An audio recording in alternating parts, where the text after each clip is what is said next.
to your origin with your mother. I know she was a really big part in your life. Yeah. But you said she passed away in 2023. How did that affect you? Yeah, man, that was. I laugh and keep from crying, but that was tough, man.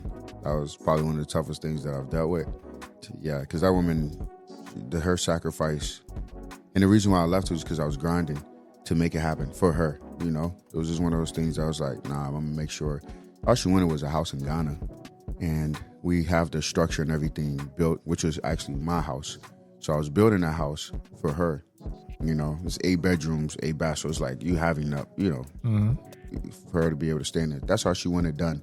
So we were kind of like 80% of the way done, and then she passed away. You know, so it was tough, man. It was tough. That's all I can say.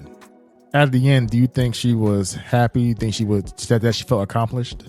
Yeah, man. I wouldn't say happy, man. I think happy is very fleeting. I think happy is on and off. I think what we brought her was joy because the purpose was accomplished. And I know we're talking about your mother as well, too. It's just one of those things that if we're able to bring our parents joy, like true joy, because you get joy from your purpose. You get joy from God. You get joy from something that's so much bigger than happiness. Happiness is here today, gone tomorrow. I try not to base my life and other people's lives off of being happy, but so much more off the joy that we get that's so much deeper inside of us. And, you know, I think she was joyful. I think she was grateful to be able to see her kids go to college and, you know, graduate. And my brothers are doing great things now. So is my stepsister. So, yeah, man, I get a little choked up talking about Mom's Dukes, a little, you know, therapy session, but I don't know about your mom. Like my mom passed away, and it was kind of hard at the end because she had dementia. She fell, and when she fell, she started to get a sepsis, and she didn't really leave how I wanted her to leave. I wanted her to leave peaceful, but my sister told me that when the day she passed away, and when she held my mom in her hand, she was like, "That's the first time she ever saw my mom have peace on her face." And when she told me that, I was just like, wow, like, was my mom ever happy? And let me rephrase the question. I always questioned what she found happiness in. And I felt like she did find joy in giving to her kids and giving to others. But as a son, I always wanted her to receive that same love back. And sometimes when you see people not being treated how they should be treated, it kind of affects you in a way. And at a certain point, I started getting a little selfish myself. But when she passed away and when I see the people she affected and when they came and told me like, hey, the reason me and my son are still connected.